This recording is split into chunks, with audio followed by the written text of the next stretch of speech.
and welcome to North 100, a Canadian Highlander podcast. My name is Serge. Joining me today, I have a Nelly. Hi. We have a Wheeler. Yep. We got a James on tech. Yep. A reminder that everything we do here is brought to you by you with your support of the Patreon over at patreon.com/loadingreadyrun. Also, friends of the show, cardkingdom.com/LRR have sponsored us. So if there's cards that we talk about that you like, consider buying your singles from them. Welcome to our set review. We're at a sets to review. Oh my God, it's not a set review episode. Surprise. What a treat. We're going to be just talking about a general catch up on our thoughts on the format, how we've been, we've been chilling, partying like rock stars, Wheeler. I thought we were going to talk about the secret lair PlayStation exclusive Legends. No, that's next. Shh. Oh, yeah, that's coming up next. I'm a little worried that not doing a set review broke Serge. No, yeah. And great news, it's not a set review, which means we can return to some good old classic bits like the best card you're not playing. Oh. Wheeler, what you got? Okay. We didn't check the like historical records of this. Oh, have we talked about this? I don't think so. I don't but think so either. Let's not check, because if we have, it's even funnier. Yeah, and cards change all the time. Sure. I want to talk about my main man, Gideon Jura. Oh, the Chad? From Rise of the Eldrazi. Chad? The Chad. 3 white for 6 loyalty Planeswalker Gideon with +2 loyalty during target opponent's next turn. That creatures that player controls attack Gideon Jura if able. -2, destroy target tap creature, and pays 0 until end of turn. Gideon Jura becomes a 6/6 human soldier creature that's still a Planeswalker. Prevent all damage that would be dealt to him this turn. So in 2015, everyone was playing this. Yeah. It's 2025 now. Yeah. Yes, it's 2025. Planeswalkers have never been worse. And unless they are also 1-mana creatures that draw you cards. Yeah. They were worse than Lore One, right? Maybe not. Garruk Wildspeaker was pretty good when it came out. And so I'm trying to convince people to play this 5-mana Planeswalker. This card, I've been a big fan of this card for a long time in my Bant Beans control deck. It's basically a Bant control deck that plays all the greatest hits of like normal blue-white control, right? Ponders, counterspells, Swords to Plowshares, Wraths, but also has some spicy green cards in there. Cards like spicy green cards. I'm just going to mention more card draw. Like Icefang Kotal. Oh, yeah. Oko, Uro, Up the Beanstalk. Being a busted Magic card when you have cards like Force of Will, when you have cards like Solitude and all that. We all know. The points for this deck are hilarious because right now they're Ancestral Recall, Mystical Tutor, 4th Aerolingus. I'm playing 4th Aerolingus because I'm also splashing some red duels like Volcanic Island to make Leyline Binding cheaper, which also triggers off of Beans. This deck is great as long as you're playing with untimed rounds. Like this deck, once you hit a certain like mark, like a certain minute mark, you are not dropping this game unless you like massively screw up. Incredible. But you just have so much like card advantage, whatever. You draw so many cards, and because of cards like Gideon Jura, you don't die. This is a card that is obviously quite good when you draw a card off of Up the Beanstalk with it, but also has gotten like Planeswalkers in general are really good with free spells, right? Sure. You are using your mana proactively and you're tapping out and you're getting something, and then your free spells let you then still interact with your opponent. And we have so many free spells now, especially in blue-white. Like the blue-white ones you can cast on your opponent's turn, right? And so tapping out for a card that also just says, hey, you're not going to die. Like, as long as I'm in play, you're not going to die. Or, hey, I'm going to kill this one creature you have. Kill your Barrowglyph that's attacked, or kill something. Or just like saying that you can tap out even without a free spell and be like, well, I'm not going to die to a Headliner Scarlet or to a 4th Aerolingus or whatever. This card is so funny. Just fogs, right? This card is so funny into 4th Aerolingus because they all have to, like, it's still they don't like get the Monarch. They don't get Monarch. Yeah, and if they trade their 4th for your Gideon, you're okay with it because you're going to untap and clear the board or whatever. Or maybe Gideon just won't die because when he hits the table and upticks, he goes right to loyalty 8. is so dumb. Yeah, this card has. I played it in the Beans list. I used to play this in just like straight up blue white as well. I think you've resolved this against me, and I was like, really? And then and I'm dying. I'm like, Reads oh it no, again. Yeah. oh no. And like, don't get me wrong, I'm the guy that's also casting Tinker on turn 2 and Black Lotus and Dark Ritual, and I understand the idea of playing a card like this in a format where that's possible is like laughable. But this card is just so much better than it looks. Whether it be preventing your opponent from killing you, preventing them from taking back the initiative or the monarchy that this deck likes to hold, being able to take it back from them, becoming a 6/6 that you prevent all damage is pretty hilarious. Obviously gets Caracas and killed or whatnot, but this just does so much more than you think. And so many games you just like this card hits the table, you keep open mana, and it just gives you more options than some of the other like classical, like I've tapped out and I've played this card and now I'm just going to try to protect it. Like this lets you use your counter spells for different different situations because Gideon's saying like, hey, you don't need to counterspell this. Like I got the board. I got the board covered. Yeah, exactly.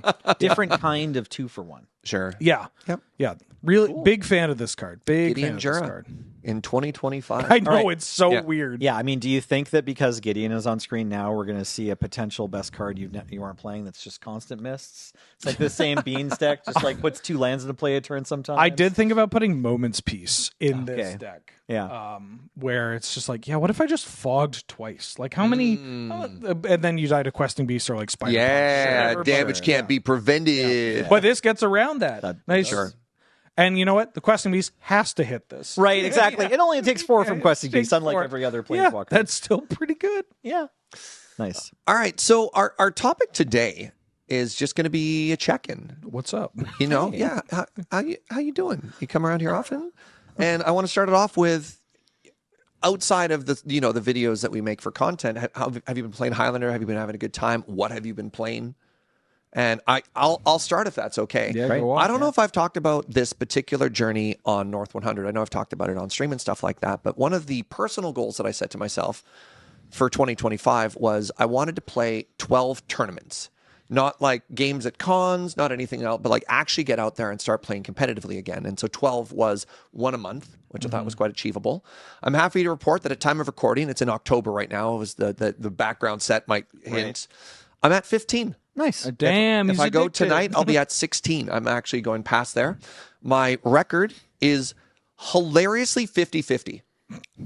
Okay. The number I have played at this point, I have played 48 games of Magic.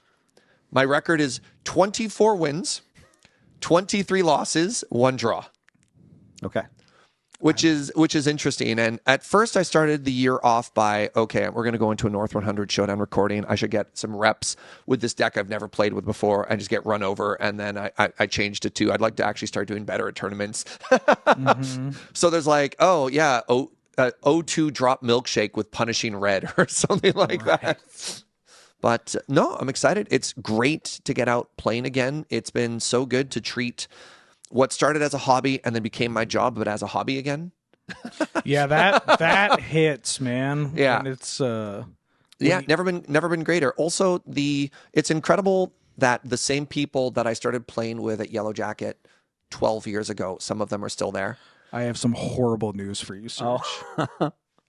It wasn't 12 years ago. Go on. It was like 16 to 17 years ago. It's okay. Some of them did show up 12 years ago. You had already been, you were the moss growing on the wall by that point. Some of Right, these are right. like Theros babies, not Zendikar babies. Yeah. Or Yeah. Aurora babies. I got to meet like a brand new player. This is a funny story. So I sit down across from somebody I've never seen before. They're like a professional, right? This isn't a kid or anything like that. And they've only been playing Magic for a year and a half. Oh, yeah. But they're playing Highlander. Yeah, and they're sitting out and they're playing a Highlander. And so just like, what got you into the format? Why are you here? And their answer was, well, it's in Victoria. What other Magic do you play in Victoria? yeah. And I kind of love that. I'm sure there's more Commander getting played than and so there's a weirdness in this whole question, this whole story of, do you have any idea who I am?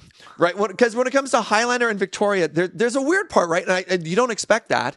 And so at the end of it, and they're like, and so what do you do when you're not playing Magic? And I'm just like, oh God, I don't ever not play Magic. Like again, it's gone from my hobby to my job and also my hobby again. But you play City Builders. Sure. I mean, I guess literally there are other things right there, but it's very funny to be like, because he's like, yeah, I'm an engineer. And I'm like, yeah, I play Magic. For sure. So Did they beat you? Oh yeah. They ran me over. All of their duels and their Moxen were, proxied. Sure. Yeah, they haven't been playing that long, and they ran me over. Not only did they beat me in 2, but I asked them for a consolation game 3, and they also won that. I love the duality of like players, Canlander players, because you have the people that have been playing in 5 years or less, and they may be using proxy Power 9 or duels, and they have all the other cards. Yep. And then you have the people that have been playing forever. They have their real Power 9. Yep. And they're like, sorry, this is a Quantum Riddler, but my printer jammed or whatever. I'll never forget Matthew Greer showing up with like a full out, blinged out Tinker Academy workshop list. And he had to proxy an Urza's Bauble. He couldn't find an Urza's Bauble. To find. Yeah. All right. What have you all been playing? I'm the polar opposite, where I would like to, and I have enjoyed the Magic that I've played in store this year, but it hasn't been 12 tournaments. I'm not sure if it's been 2. I can remember one. I have definitely been to one Monday night this calendar year. I played Scapeshift. That's the deck I probably put the most reps into this year, and I've been winning the most with. It feels the best of the Highlander decks I've played this year. It's just kind of like, it's a deck that got some new heater tools. It's in a pretty good place in the metagame. It's not that hard to play. I find it fun. It's a good deck for skill. It's like there's a floor that's not very high. But then there's a ceiling that's higher. It still offers a bunch of can you think you can win from here? Oh, what can you do here? It's do you have a way to cheat into the time walk loop here that you? Sometimes you just got to count to 7. Yeah, sometimes you just got to count to 7. Yeah, exactly. It doesn't ask too much of you, but then it's sometimes you're on the back foot and you mulligan, and it's oh, can you still win this game? It's sort of like Jeskai that way, I guess, where it's hey, Jeskai is a deck that it's not that tough. It's not that tough. Just play it. But then also it's actually so good of a deck that if you know what you're doing, you can maybe win games that you aren't supposed to. Yeah. Yeah. I'd say Scapeshift is one of those decks. So I don't know. I had a bunch of fun with that deck. I got to play some cool cards. It's a deck where you get to play Fourth Aerlingus. You get to play Omnath. So some fun cards. You just play Skyseeker Serpent. Hell yeah. Yeah. I've been meaning to try out that card. Yeah. It's okay. It looks kind of cool. It's not way better than you think it is. It's not secretly this is the house. It's just kind of a neat card that does help the deck's plan and will get replaced by something else in the next few sets. It's just a weirdo uncommon from Aether Drift. Yeah. You're okay. What's Exhaust do again? It's one of 2 cards that recently, as I was tidying my collection, I was this and Mistrise Village. I did open both of these at pre-release. I just couldn't find them when I needed to build this deck because I don't really have a sorted collection. I was thinking about trying to describe how I sort my cards at home, and I realized recently it's nah, I don't, man. No, it must be. You got boxes. Yeah. Must be nicer for all of you boxes that can find your cards. Piles. Yeah, I just keep looking through the area of my house that has Magic cards in it until I find the cards I'm looking for or give up. Playing an I Spy game. Build your deck. Other than that deck, though, on Showdown and casually, I play at cafes and sometimes with friends or occasionally at home with my spouse. I've also played Rakdos a bunch this year. That deck is just really good. Yep. And then I've played some Bad Academy a little bit on Sick. FNPF. That deck they do keep printing new fun cards for. So I haven't had enough games with Repurposing Bay yet. I also kind of the fire crystal solemn, or not the, what's it called? Sorry, the simulacrum synthesizer. Oh, that's very different from the fire crystal. Well, but they go together really well with the repurposing bay, where it's like if you can like make a bunch of idiot tokens and then in the same turn tutor up something to give them all hastes. Oh, you can kind of play like goofy, like it's like Trading Post has a combo now. Sure. Not that there weren't already combos. You always had a combo. Sack, Iker, Wellspring. Yeah, exactly. Okay, so I'm still up to that. I played Mono Black, Go Find Two Combos / play Toxic Deluge and Meat Hook Massacre. And that deck still kind of just is. It's not like a lot better than it was before. There are some new cards in it, but probably that deck's next step is to just be a better combo deck or like get shelved for a decade or something. Mono Black Aggro, I'm looking forward to going back to sometime soon because that deck's gotten so many more cards since the last time I actually played it, which has been like a few years now at this point. So like Forsaken Miner, I don't know. It's kind of like there's just, I think there's maybe enough 1-drops with 2 power that recur that you can build a deck. I'm looking forward to going back into the brew to be like, okay, what if the whole plan is actually to take advantage of this recursion and just be like a deck that's only playing these to win with, and then a bunch of interaction, as opposed to like the interaction being the spice and the plan being hammering them. There used to be a plan. I mean, talking again back into 2015 Canadian Highlander, of just play every single card that comes back with Skull Clamp, and that was the plan of your deck. You're playing like reassembling skeleton, right? And you're just like, I'm just going to drown them in card advantage. You're like, but your board is bad. You're like, yes, but the card advantage. Yeah, but I paid 2 points for Skull Clamps. Yeah. I'm going to get the most out of it. 2 out of my 14 or whatever. Yeah, exactly. Oh God. Yeah. Wheeler, have you been playing everything under the sun? So I tried to make the same kind of call that Serge did, where it's like, I'm going to show up to 12 events. Okay. I didn't do that. But I have been playing like a ton more Canlander in general. In a couple of different places. I am thankful that obviously this job gives me an outlet to play it, and I get to be a little bit goofier with some of the things that we do. I've started on my home stream. My Saturdays are just Angel and I playing Highlander for like 5 to 6 hours. Hell yeah. Which is great because it lets me we typically do like 2 kinds of things, where there's one where it's like, all right, let's play the decks we want to play, or the decks that we've been itching to play. Sure. I'm playing digitally, which if you're like, I'd love to play Canlander, but I can't play in person, or there's nobody in my town because I live in like the Missouri something or other, then Magic Online is like a great way to do that. And there is a community of players that play on Magic Online. And it's also a great way to be like, hey, I did say maybe this could be an archetype on a set review. Let me give it a shot. Let me try this out. And then the other one is playing decks from tournaments, because there's a great Moxfield account that just tracks Canadian Highlander tournament winners. And people can, you get the Yellow Jacket ones, you get some of the Discord events and stuff, but you also get to just see that there are so many weekly tournaments with like 20 plus players showing up and be like, oh, damn, that's cool. I'm going to play that. I'm going to play that. And then sometimes I forget that I'm playing somebody else's deck, and I'll be like, why the hell doesn't this Pattern Rector deck have this card in it? Right. Oh my God. What was I thinking? Back in my day, you used to be able to combo even if they exiled your Hulk. And then the person that played the deck like, thanks for playing my deck, but I'm so sorry I didn't include this. And then I'm like, no, I'm the asshole. No. But, that's only a handful of time. A lot of the other time, they're like, thank you for playing the deck. I've made these changes. And I think that part's really cool. Right. Also, every time I go to play an event, because I've played like, I don't know, maybe 8 events at YJ. Okay. I think I've gotten to the final 7 out of 8 events, which sounds like a brag, but what that actually means is I lose a lot. And I get tired. Like, it's just like, well, it's 9:45 and I'm playing combo, and, I got a Jeskai pilot, across from me, and they're like really stoked to be playing Magic. And I'm like, I mean, yeah, I guess this is fine. This 7 is okay. Right. Yeah, 4 land, Jeweled Amulet, Chain of Vapor, into the Flood Maw. We'll get there. If I mulligan, it's going to take me that much longer before I get to go home. Like this is the problem I'm running into. The pizza place closes at 11. And if I want to get this reheated slice of pepperoni pizza. I got to be out of here at 10:45 tops. And like, yeah, I mean, that's a reflection of where my value, like where I put value in terms of like how I'm playing Magic. I like playing tournament Magic. I tend to play better when there are stakes on the line.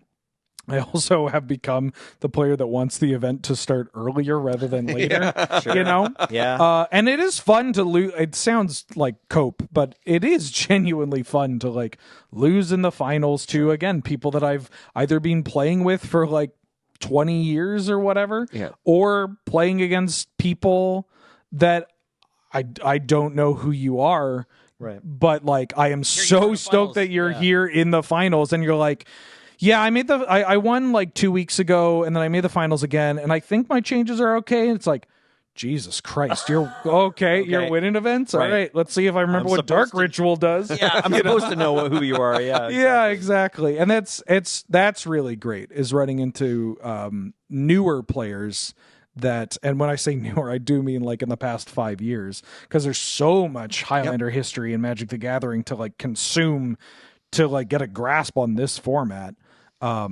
Some of that got washed away with Modern Horizons, but we're not here to talk about that. Man, sorry, I was playing against like a new player. Yeah. And I don't know if they're borrowing somebody's deck or something like that, but I actually made a thing every time I cast a card. If I turned it around, I was like, "This is a Modern Horizons card. You need to read this twice." Just every time that set symbol came down, I was like, "No, just read it again. I'm not trying to be patronizing. Just reread this card." But so when I do, I am playing tonight as well, which will be fun. Yep, can't wait to get paired against each other in round one. Yeah, sounds great. And I like doing that. It's fun to play the tournament Magic, which should start earlier, but what are you going to do? I'm washed. I'm okay with that. But I have been doing like the board game cafe jams, or the hang out with people and jam too. And that's so funny as someone that is like, you ask me what I want to play in Canlander, and it's either combo or a deck that tells you no, right?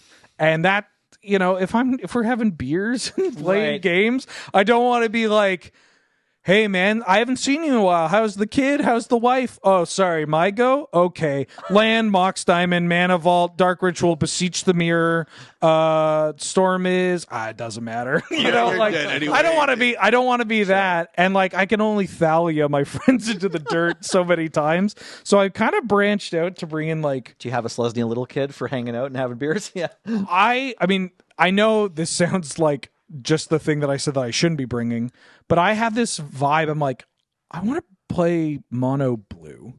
I want to play just mono blue mid-range. And I was like thinking about like what I wanted to do, because this was an invitation from a Canadian Highlander counselor, Evan Pepper. And I know that if I'm going to the D-Gen Palace, I'm going to fight 2 Academy players. Right. Because even if I'm like, I don't want to Academy these freaks, they're going to Academy me. Right. The Academy's going to be on the table. But that's also what Highlander is about. Yes. Like, the social contract in Highlander is I'm going to sit across from somebody and they're going to try and take my head off. Right. Yeah. And that's great. That means you get more games. Yeah. I wanted to happen to me, but there's enough people already there doing that, is what I'm saying. And so I built this I was building a mono blue deck, and I was like, maybe I'll play Flying Men. And I'm looking at my Flying Men cards, and I looked at this card from Edge. It's called like Ilvoy Galeblade or something. It's like a 1-mana 1/1 flyer with flash. You pay 2 generic, sack it, draw a card. I'm like, this card's fine. Like, it sees Pauper play or whatever. I'm like, and I'm just staring at this card. I'm like, what if I just played a better card? And so I built mono blue like mid-range with like every good blue creature and just every counterspell, the cantrips, and like Vidalcan Shackles and stuff. Oh yeah. Yo, this deck slaughtered people. Oh, okay. It beat a resolved Emrakul like the Aeon or the Promised End. Yeah. Do you have 15 islands in play? No, it was just like he hardcasts Emrakul, and I'm like, all right, I'll cantrip. Oh, Tishana's Tidebinder, counter that, untap, Caracas that, back to basics, and then just like beat down. And you're playing a lot of these like real.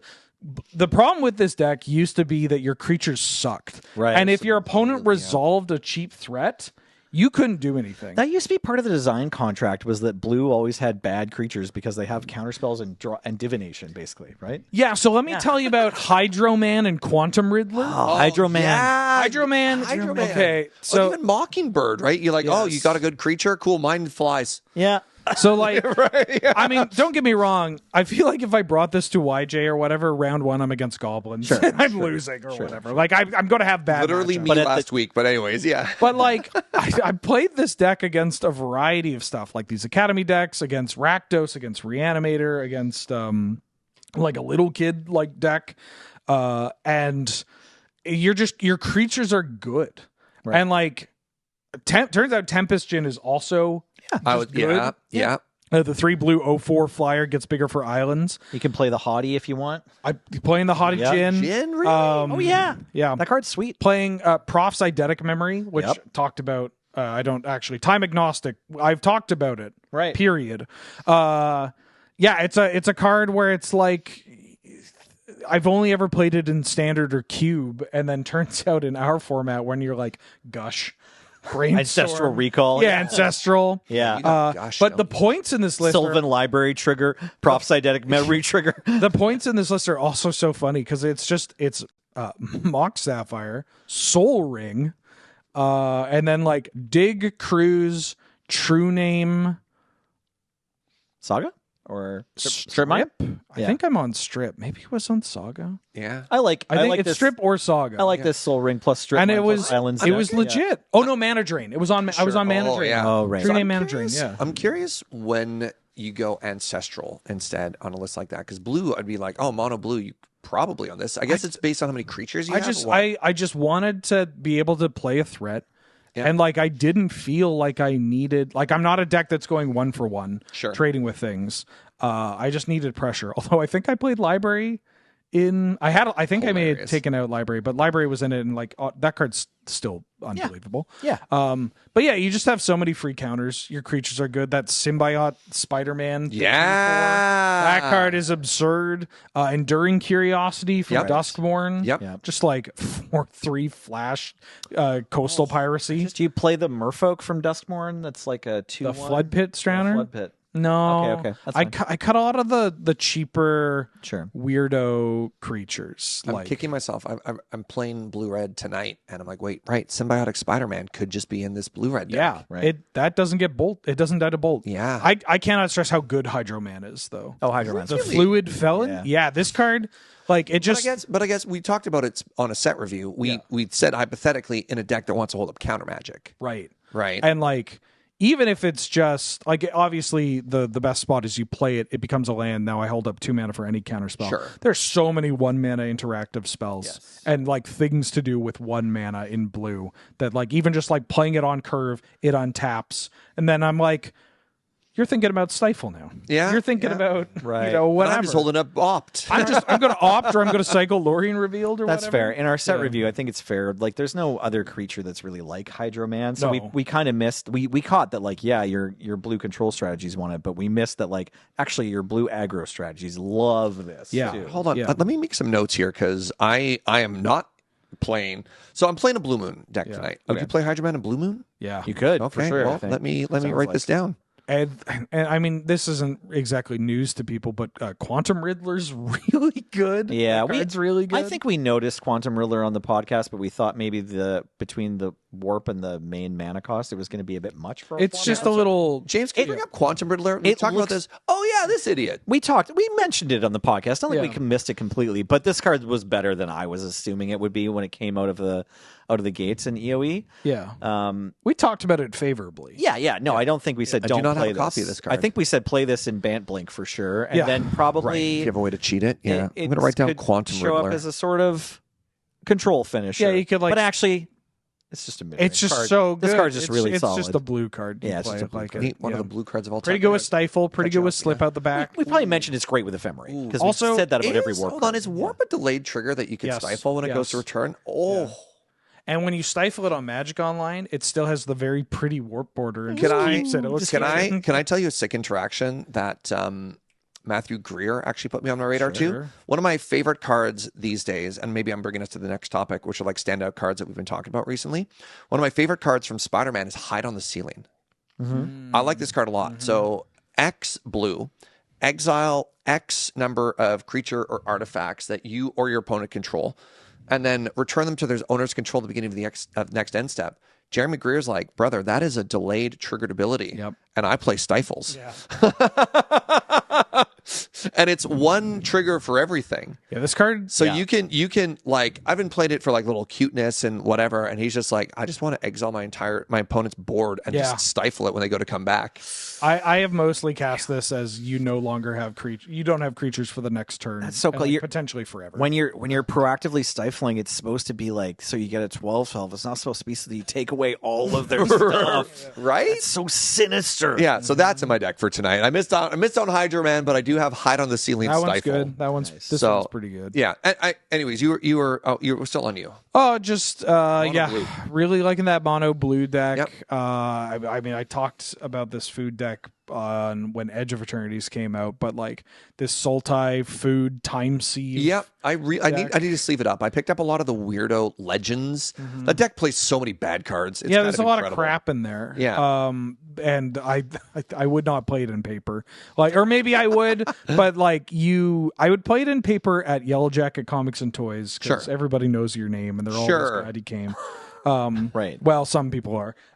And there I can be like, okay, so these are the ones that are untapped. These are the ones that are tapped. These ones technically have summoning sickness. Sure. As you're making 1,000,000 tokens and you're, taking infinite turns or whatever. You're not looking forward to playing in a Northrunner Showdown where you're worried your Skull Clamp's going to go to the wrong zone. And Yeah, just that I don't want YouTube comments with that card. Sure. But like, if Magic Online's holding my hand the entire way, then great. Yes. Let's talk about cards in particular, cards that we found successful this year. It's cards that maybe we slept on and stuff like that. And I don't know if this is good or bad, but the example for me, some cards that I have been gravitating to tremendously throughout, specifically the decks that I bring to tournaments, has been Blood Moons. 2025 has been the year of the moon for Serge. And I've never been a huge like Blue Moon player, especially when it's a control deck. I wasn't there, but these proactive, aggressive moon decks have been my bread and butter this year. So I was on blue-black tempo for a long time because of Harbinger of the Sea being the big difference maker of why I played that and Back to Basics. I've been absolutely in love with Blood and Taxes on Blood Moon, Mages of the Moon. And tonight I'm bringing this blue-red sort of discard moon deck, playing both Blood Moon and Harbinger of the Sea and Mages of the Moon. I was talking to Matthew Greer again. He was on that with also Modern Horizons All-Star. What's the artifact that non-basic lands enter play tapped? Non-basic lands. It's like a 2-mana artifact. Oh, Winter Moon? Winter Moon. You can only untap one non-basic Oh, land was or it something? Winter? It doesn't enter tap, right? They don't untap. That's Winter one, yeah. Moon lets you untap one non-basic land in your Sure. upkeep or in your untap. Yeah. He had that as well. Yes. Okay. Are you playing this one? Is this the one you meant? I'm not. This is the one. Yes. Sorry. Okay. I was conflating that with Like 3-mana Thalia talking or something? Sabo's Web? something like that, right? Sabo's All Web. kind of weird Wait, stuff. YJ has like 5 copies of Sabo's Web for $20 now or whatever. And it's like, yeah, fair enough. I should probably buy one. I can remember looking at that in the dollar bin and be like, What's Sabo's who Web? cares? It's dope, actually. It's a card that matters now, but is like 30 years old or whatever. Yeah. It's a 2-mana artifact. ETB, draw a How card. do you spell Sabo? TSABO''S Web. WEB. Okay. And it just says something about turning lands off. When it ETBs, you draw a card, so it replaces itself, and then lands with activated abilities that don't produce mana don't untap during their controller's untap. yeah, utility lands don't untap. Yeah, also good against like cycling lands, Sure. right? Triomes, Minamo, Mistrise Village. Shove it in your Legends deck. So their Krakus doesn't untap. Krakus. Yeah. What? But this card, I don't think it's reserved list. No, it's They've not. just never reprinted it because it's kind of weird. It sees some play in pre-modern and CDH and Okay, stuff. yeah, Am I that picking makes up a sense. copy of It could- Sabo's Web now? Yeah, we're supposed to have it. Yeah, it's like our format's the only one where I've ever seen people playing it, but that makes sense. I pulled those ones at YJ. I pulled those bad boys out the box. nice. Yeah, I Yeah, was you're like, looking these for. aren't $1 I was looking anymore, for Ed. stuff for my Yeah. collection and Okay. like dollar rares, and I found like a brick. I'm like, Ed, these are like a little expensive, and he's like, oh, okay, Thanks. thank you. Knock some Amazing. cost off your. Sure, nice. Yeah, Thank you, Ed. incredible. Any other standout cards for you two? Because again, yeah, that's been the year for me. Is the year of the moon. Yeah, I really liked the Final Fantasy set, and I wanted to have a deck that like used Sephiroth, but was mostly about attacking. I should just be trying to play more aristocrats, so that it's just like another one of those, and we see it happen more often. But like, I liked the interaction between a blood artist creature and then the Soul Tender and Gravecrawler. Oh yeah. Is that right? Yeah, because Yes, because Soul Tender is a zombie, right? Yep. Yeah. So that combo in a deck that like wants to attack, and I tried versions that were also playing Nadu or some other creature combos, and so I ended up experimenting a bunch with various demonic tutor effects. The Demonic Council card seems to have gone from some people are trying it to just like ubiquitous. Sure. And that's fine. I like that Delirium happens in Canadian Highlander. I'm a fan of Fear of Missing Out. So that's cool. So that one's not like an interesting one. But then I gave time and like reps to playing with Ayara's Council and Cases of Stash Skeleton, and not Council, sorry, Ayara's Oathsworn. Sure. So Ayara's Oathsworn, somewhat popular. Other black decks with combos in them tend to be playing it. It's like a solid beater, not legendary. 2/2 menace for 2, gets bigger. So like plenty of good things happening with it. And then like Cases of Stash Skeleton, unfortunately, I figured out too deep. That one is not.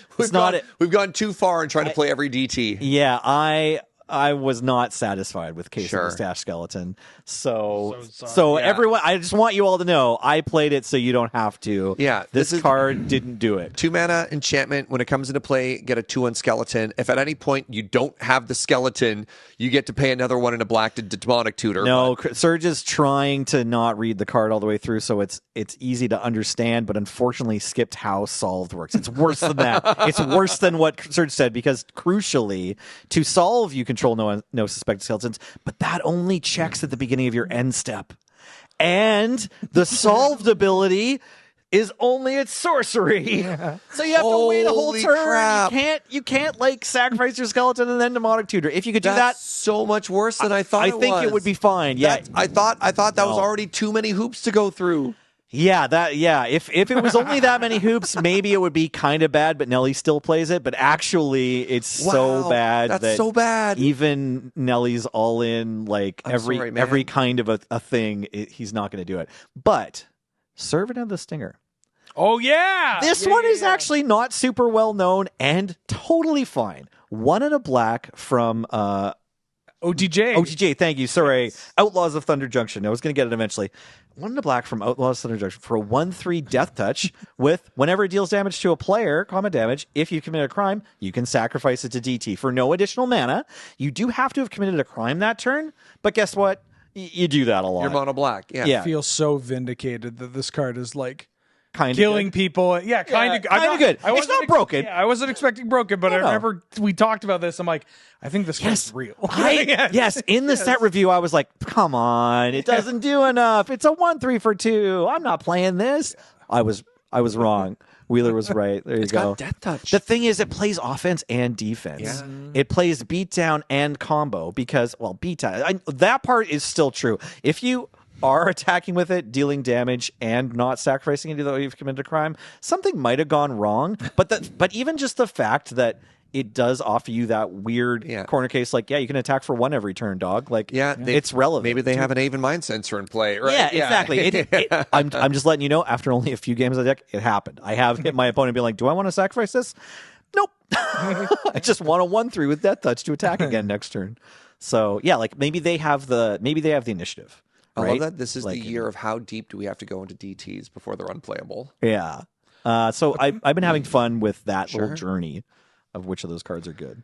I do have a side note for the how deep do we have to go into DTs. I haven't actually played it, but I've been thinking of a version of Storm where I was playing a lot of Lotus Storm, Black Lotus, Demonic Tutor, like love that deck near and dear. Lost a couple of finals with it. Okay. And when I've lost, I've always been like, I have this big ass card in my hand. Not the 7-mana ones. Okay. I just have like a Basalt Monolith or some card that I'm like, I just want this out of my hand. I either want it out of my hand for extra Storm or for like Infernal Tutors and stuff.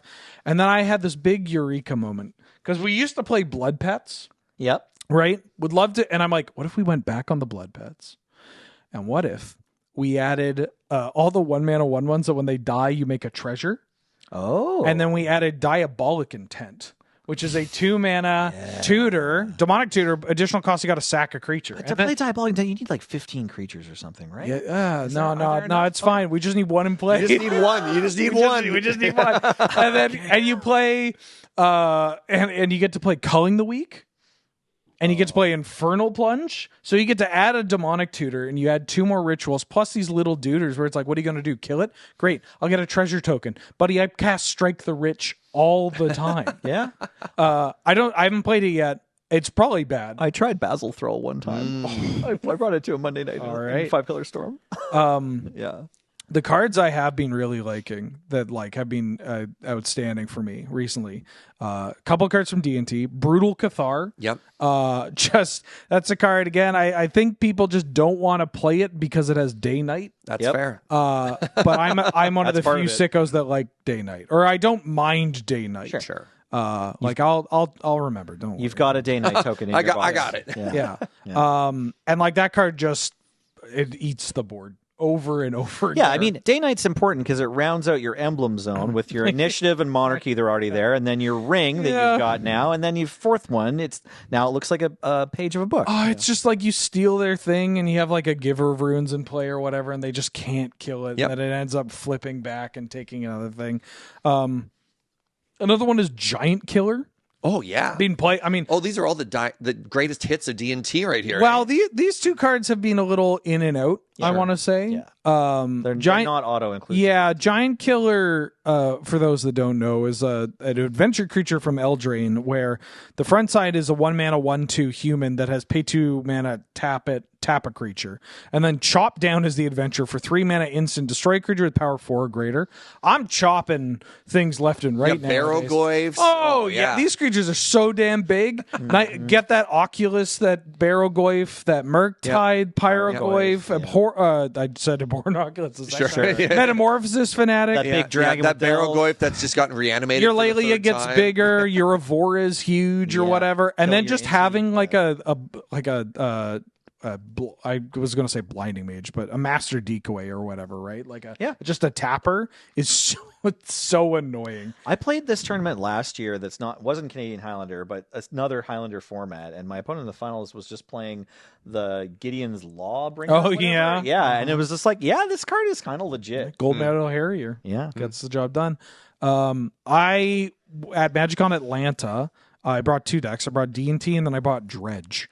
And I did not drop a game with Dredge. That deck is messed up.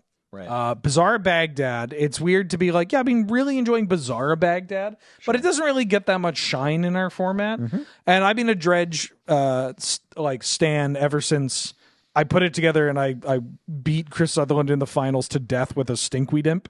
And I'm like, all right, this deck's probably real. Hell yeah. And it's just, it got so much better with cards like Detectives Phoenix from MH3, that Avenger of the Fallen, Mobilize X Death Toucher. Yeah. You just bring it back. You have an anger in the yard, you kill them, you one-shot them. Attack them for 60 or whatever. Yeah, it just has me and when you get Bizarre in play, you're like, oh, I'm not going to lose. It's just unless they burn me out real quick. It's not, this Bizarre is going to grind them. I'm going to do something. Right. That if you have the good draw in Dredge, it feels less like solving a puzzle and more like doing some homework that you already understand. Yeah. It's great. So I would like to play with more Bizarre Baghdad. But that's all right. Yeah, it's a cool card. I already talked about all the blue cards. They're pretty good.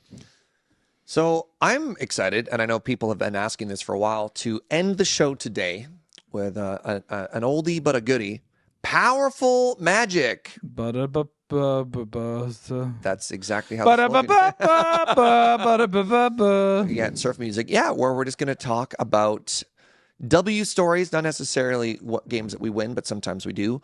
And I have one from a recent tournament that I was playing against an opponent. They were on Mardu Murder Serge, very specifically. And I was on Blue Something Moon. I think I was probably on Blue Black Tempo. And I'm super dead. I am at 1 life. My opponent has like a 4/4 death touch, flying, kill me creature and sort of play like that. They've got like 6 cards in hand. They're completely tapped out. And I resolve an Abhorrent Oculus, and I have access to 3 mana. Sure. We pass to their upkeep. I get to Manifest Dread. I take 2 cards. I put 1 into my graveyard. I have 1 left. And then as they go to draw, I realize, wait a second, I can manifest as a special action and it doesn't use the stack. And I look at their board and they don't have a lot of basic lands anymore. And I flip over a Harbinger of the Seas. And I managed to stabilize this game at 1 HP. And they go and they show me, after they had untapped everything, that they had a lightning bolt in hand. But they didn't have a basic mountain didn't have to a kill red me. source. And there's this fascinating question, right? Of your opponent resolves an Abhorrent Oculus. They're at 1. You can't lose this game. Do you bolt in response to the Abhorrent Oculus trigger? Or is there any world in which you're like, no way, as a special action, they can flip over this one card, literally the only card, the silver bullet that shuts off the bolt for lethal? I mean, That's wild. Before that happened, probably no, but after that happened, yeah, Every single time? Yeah. I thought the section was called Powerful Magic, not How I Gave Other Highlander Players PTSD. It'd be so funny if this is also the player that Serge is like, so this is like their first event. I bought all their cards off them at the end of the game. Yeah. They actually just walked to Ed and sold their collection. It was, Yeah. I don't know. That That's story's pretty- that's going to stay with me for a long time because it's a short one but a good one, right? That's nasty. Yeah. That's, ooh. Anybody got anything just to throw it out there? Or we could call that, because that's a good feel-good moment for me at least. No, it'd just be more Gideon Jura praise.